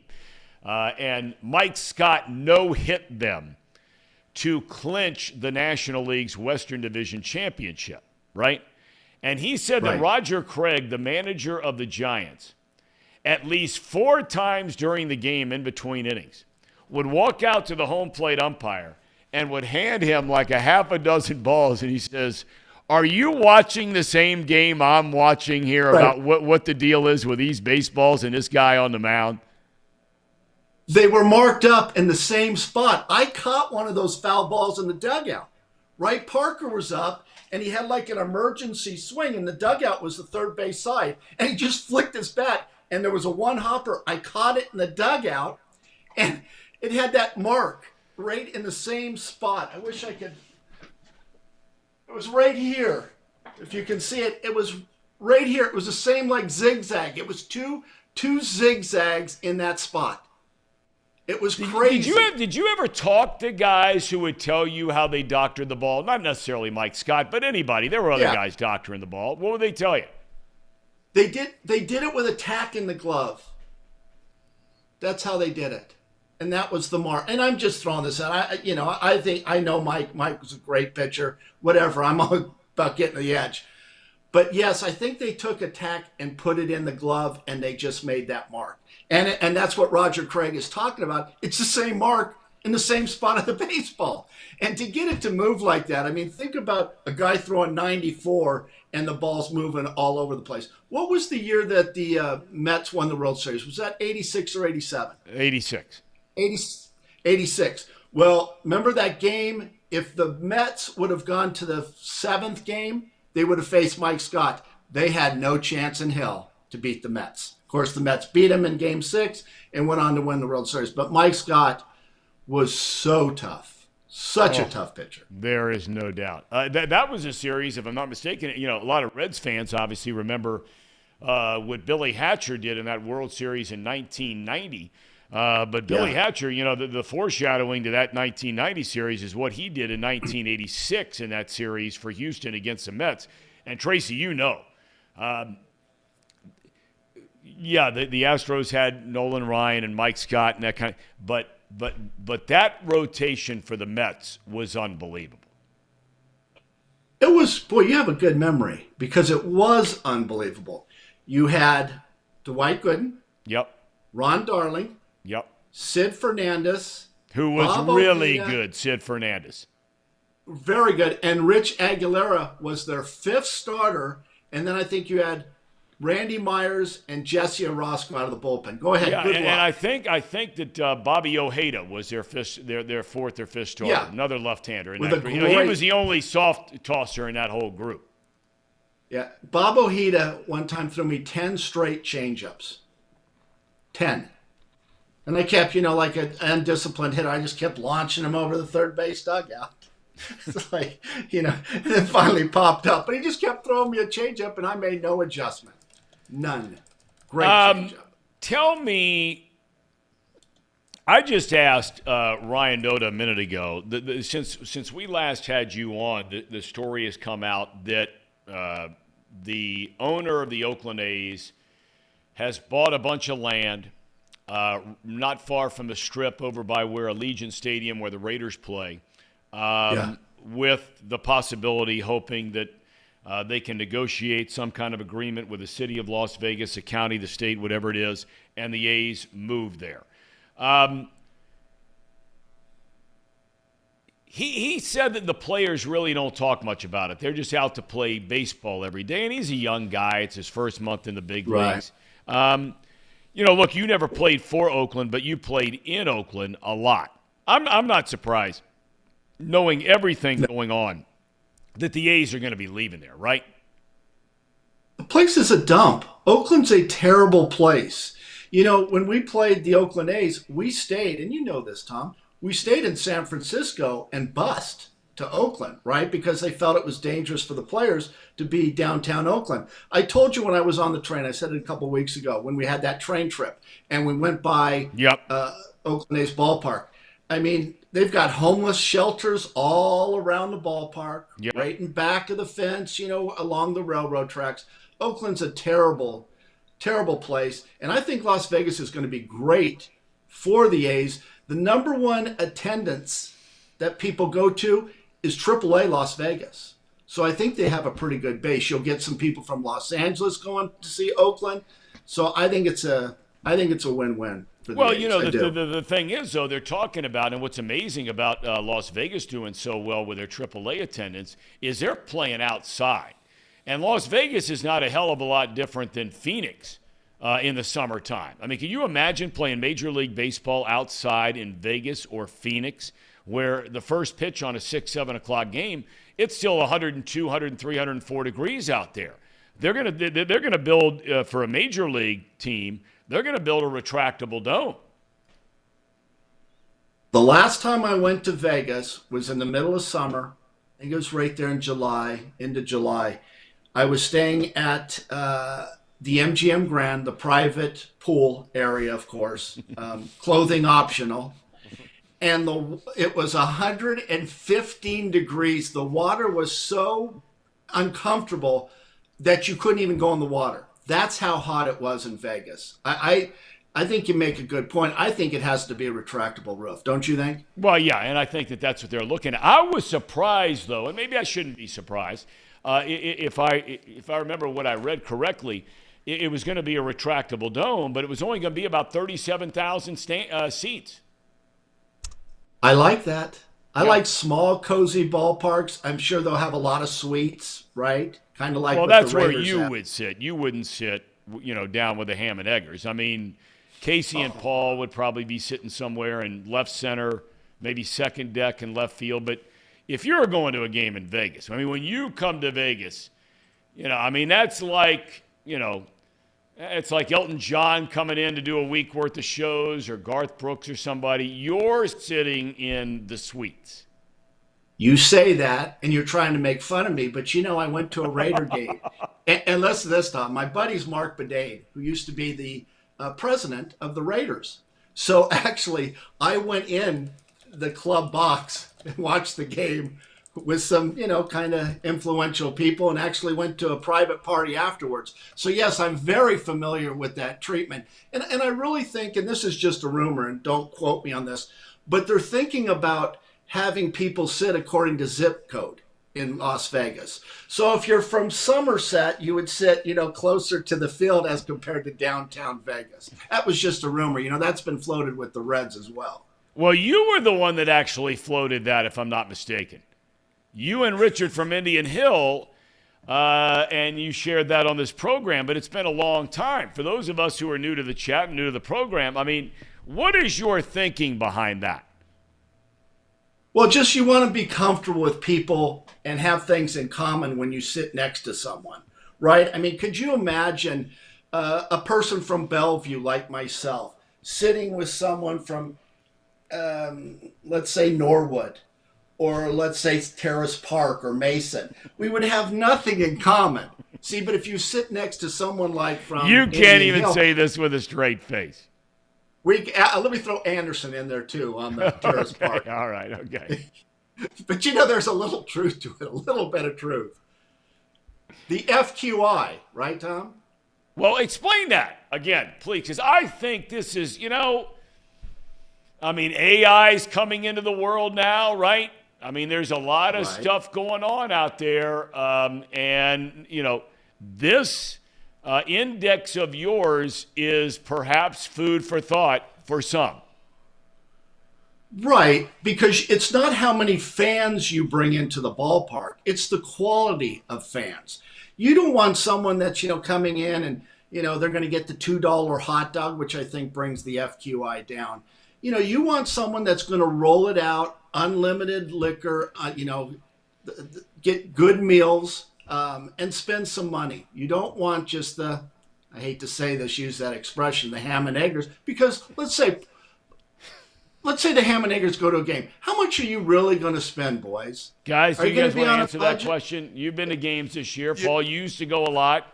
You mean just grand total on a Reds game? Well, take the ticket out, I think is what he's saying, because, but once you get there, whether it's to buy a beer or buy a hot dog or buy sushi or whatever it might be, right? How much money are you spending at the ballpark? $15 maybe, tops. Unless I buy a 50-50 ticket, then it's pushing me more. Yeah, so as of late, what I've been doing, since I've been to 3 or 4 games now this year, buy the cheapest ticket, go sit wherever I want, and I go find the $25 all-you-can-eat, and I've paid now for my guests that I bring along, and, have 5 hot dogs, and you know this, right? You know what I'm talking about? The $25 all-you-can-eat? No. Yeah. All you can eat. Yeah, Now that all you can eat is a ticket. They promo it at the ballpark. I don't know how frequent they have it. Maybe once a homestand. Now, Tracy, look, to me, there's a part of you here that is not jibing with another part of you here, okay? You are all about watching and paying attention to money and finances. You give a lot of financial advice on this program, especially to Casey with his wedding coming up. What is wrong with doing what Casey just talked about, getting your ticket? I mean, you talk about efficiency now. You get your ticket. You sit in a section where you can go up there and you can wolf down 7, 8, 9 dogs. Now, beer is not included in that deal. No. But soft drinks and hot dogs, stuff like that, right? Peanuts, whatever. Yeah, so you get, I think it's 5 hot dogs. You get 5 tickets for 5 hot dogs, and then you get all you can eat peanuts, popcorn, chips, and soft drinks. So, I mean, Tracy, listen, to me, that sounds smart. Right. I don't, Joey Votto had never tasted Cincinnati chili. I don't think I've ever had a hot dog. What does a hot dog taste like, Casey? Is it good? Is it? Does it taste like Dungeness crab? No, it's just filling. It's not a delicacy. It's a filler. I don't agree with that at all. I think hot dogs are fantastic. We had a big tailgate before the lacrosse game last night, which, by the way, your boy Richard in Indian Hill, the dark day for the Braves last night. But I'm just saying, I think you're being a little contradictory here in terms of money and then in terms of the index. You know what, guys? Can I just be serious? You're talking to a guy that my dad would bring us to an Angel game. We would get the cheapest seat.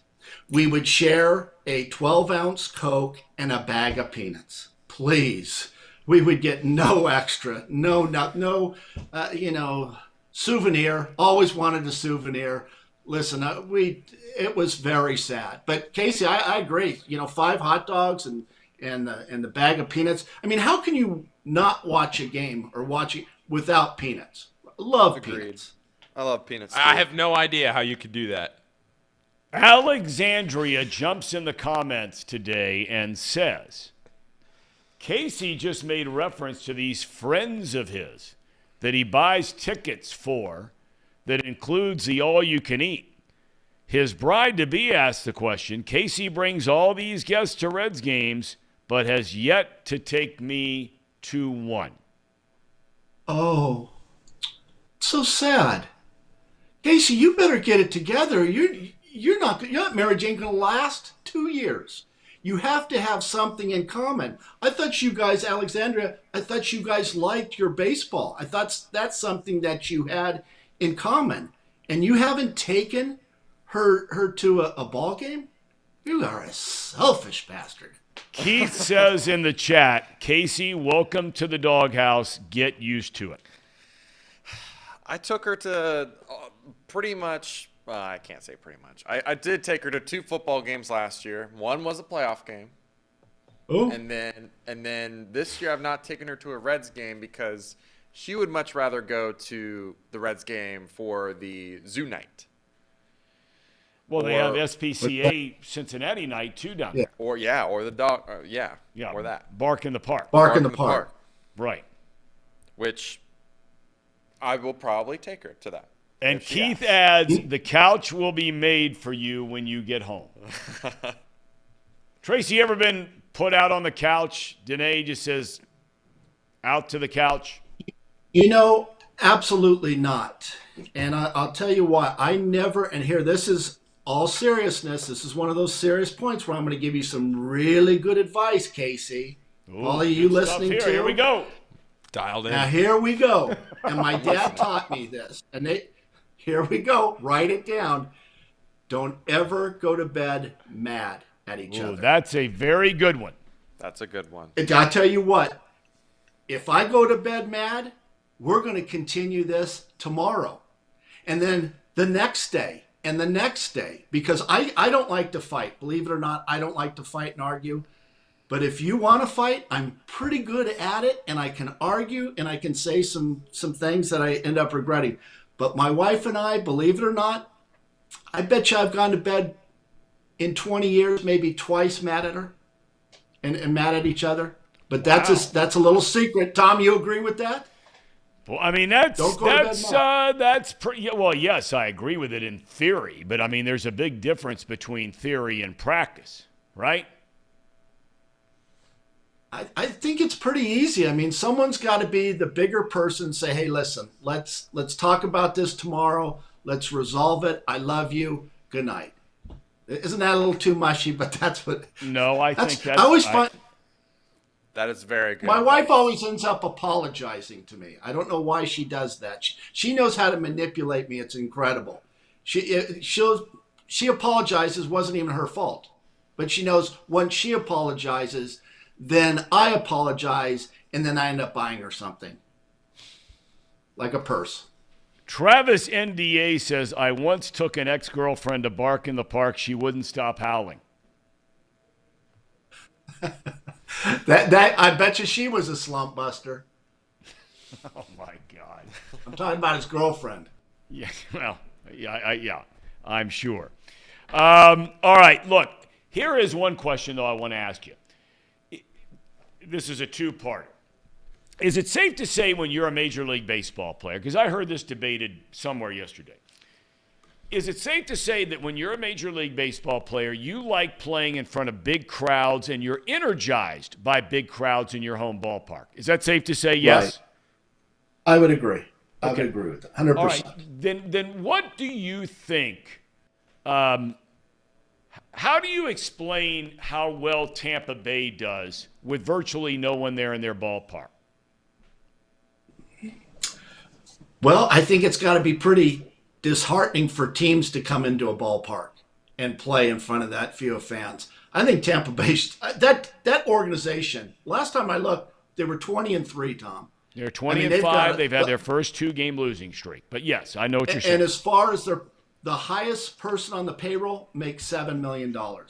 I mean, that is the blueprint. And I'm sure those guys get in their own little minds and their, the 25-man roster and just work it. Say, we know what we have to do, but they just go about taking care of business. Think about it. It's got to be tough for the home team to play in front of those few fans, but it also has to be tough. I don't, as an opposing team, want to walk into a ballpark and see 5,000 fans. I've done that before. I did it in Cleveland.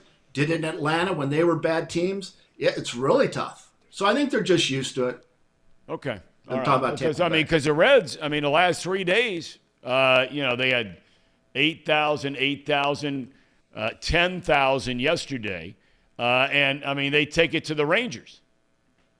Yeah. And I want to bring that up. We talked about last time, I said the team needs a team meeting, right? David Bell needs to call the guys out. We said that, right? Because they play with very lackluster going out there. They weren't playing well at all. So they lose the 4 games to the Pirates. They come back home. I said they needed a meeting.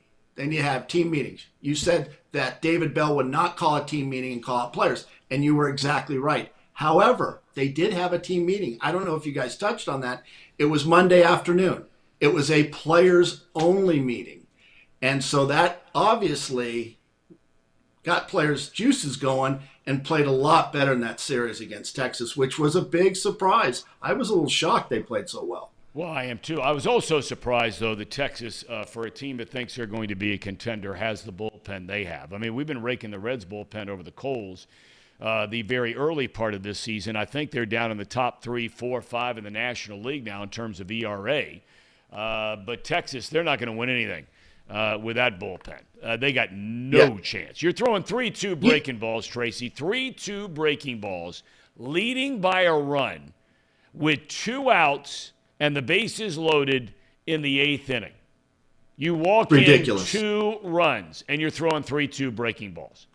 Just terrible. You know, if I was a general manager, my number one focus, of course, if I couldn't afford the starters, would to really make that bullpen top notch. That you had, 7 guys down there that could blow cheese and were really, you had a couple left-handers down there.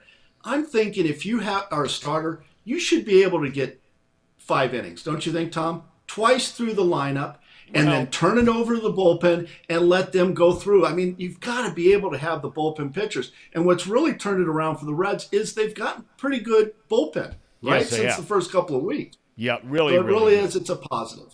And Very they're getting positive. guys back healthy again. I mean, they brought a couple of young guys up. They got Lucas Sims back now. They're hoping to get TJ Antone back, who, if you just went by pure stuff, he has the best stuff of any of those guys down there, including Alexis Diaz. But unfortunately, he's just been unable to get on the mound down at the ballpark. So will you be watching the NFL draft tonight? I will. I will watch that. I'm shocked. Is CJ Stroud, is he going to drop because of that cognitive testing? I say no. I think he's still going to be the number 1 pick in the draft. Should we get Tracy to Did take the he test get- with us? Oh, he did pass the flying I'm not a colors. good test taker. I got to cheat.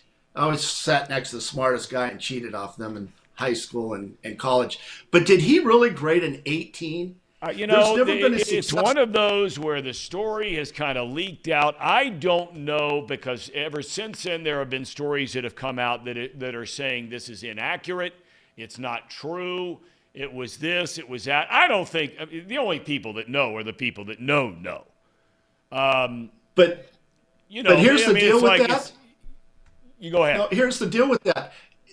There's never been a successful quarterback that has graded under 70 in that cognitive test. And I just heard that he got 18. It's a different test. It's a different test now. Paul actually was calling the company very late at night last night to try and find out if we could take this test on the air to see how each of us does. Would you be willing to do that? Absolutely not. But I did get a 94 on my Series 7 test, which is harder than actually getting a law degree in the state of Ohio. But you know what? I'm a poor judge of quarterbacks. You know who I liked? Here's my top. DeMarcus Russell. Remember him? Well, I remember him well. Vince Young. I like Todd Blackledge better than Marino. And I like Todd Marinovich. I thought he was going to be like Kenny Stabler. So my judgment in quarterbacks is a little bit lacking. If I were to, it's funny you bring up the name Todd Marinovich, because we're running out of time here. But for anybody that is into watching documentaries and all that kind of thing, because you and I, Tracy, are roughly the same age, and we remember the Marinovich rage when this kid was coming up through high school. He was out there with you in the sunny confines of California. But this was a guy that people were writing about, and his father, who played professional football, the training regimen that he was undergoing as a 12 and 13 and 14-year-old, the numbers he was putting up in high school. He goes to USC. He's a big star. And then to watch what happened to him and his story spiraling completely out of control, where one day he's living on the street as a homeless guy, addicted to everything known to man.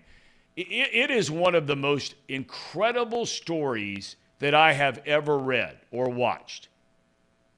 And you had to think that could happen as hard as his dad pushed on him. I mean, Thom, he wanted that kid to be the best quarterback in college. Well, high school he was. College, he was pretty good at USC. With the Raiders, he wasn't that good, but his dad pushed and pushed and pushed. And Thom, that should be a red flag for you and your kid. Okay, I don't want to see I don't want to see you push this poor kid who is probably the best goalie in lacrosse. Would you say in the Midwest? So no, I wouldn't. I would not say that in the Midwest. No, I would not. But he's done okay. He's done great. But don't live your failures as an athlete through your kid. Okay, you weren't athletic. Your kid is very athletic. Got it from Paulie, who's athletic. So please don't take it out on your kid. Just let him develop on his own. Encourage him. Okay.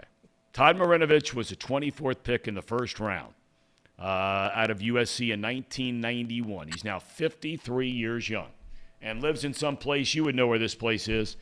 San Leandro, California. You know, I don't know that place. It must be down south. Hey, real quick, and I don't know if you guys touched on this. You know, Jerry Springer died. I know. We were talking today. about it earlier, and I worked with him for a number of years at Channel 5. I Very, like very Jerry. sad news. Great dude. Great guy. I used to talk to Jerry occasionally. He'd be on my show in the afternoon. One time when I was playing with the Reds, he was taping downtown Fountain Square, stopped the commercial to come over to me to say how much he appreciated the way I played the game of baseball. Yep. I thought that was very He was cool. a huge Always baseball nice. fan. Huge baseball fan. Huge baseball. Yeah, very sad. All right, Tracy, we'll let you go. Have a great weekend. We'll catch up with you again on Tuesday. Don't put too much pressure on your kid. Okay, Tom? Too Please. late. Too late. Suck it up. Let's go. State or nothing. I'll see you, boys. All Have right, a good weekend. see you later. See you, All right, Tracy. we have a UDF cherry on top. We do. We're going to talk real quick here. Real quick. Some betting lines here real quick. Just again, defensive lineman plus 350 for the Bengals. Cornerback plus 220. Tight end now the favorite plus 185. Wow. Okay. There we go. All right, UDF. Cherry on top. Please, Paul, set the stage for us here. This was Trace Fowler yesterday on Chatterbox Live. Chatterbox Reds live watching the Nick Senzel home run.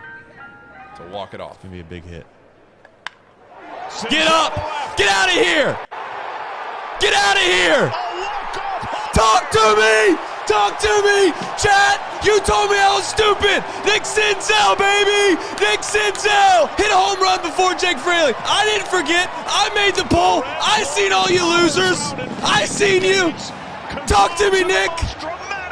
Woo! Woo! Elite. Does it get any better than that? It doesn't get any better than that. No, it does not. He's from right here in Hamilton. Hamilton Joe. He'd be screaming at him, get out of here, get out of here, get out of here. Right? But he wasn't dropping the woo! I probably watched that like 4 or 5 times. I won't lie. That's I good. just kept chuckling every time. I didn't see the end, so you told me wait till we played on the cherry on top. Play it live. It's good stuff. Great stuff. The boss, CEO, head man, Trace Fowler, Chatterbox. All right, is there anything coming up now? We're good. We're good. Yep. All right, and nothing coming up? I mean, Oh no. We talked. Reed and I. Yeah, we checked all the boxes with the lines and stuff. We'll talk about the show for tomorrow, and we'll be good. Okay. All right. Gentlemen, enjoy the draft tonight. And bring your A game tomorrow for rounds 2 and 3. Hopefully, I'm not too depressed. Tom, you and I are gonna have to do that wellness check we do when we walk in. the The Bengals have lost a game or something, and you kind of give me that little side eye, and I kind of give you that little side eye, and we're like, man, we got to do a little wellness check on Casey. Breathe. Deep breaths in. Good thoughts. Exhale the bad thoughts. Right? Spiritual breathing. All right, everybody. Thanks for joining us, gentlemen. Thank you. Rest of you have a great day. We'll look forward to seeing you tomorrow.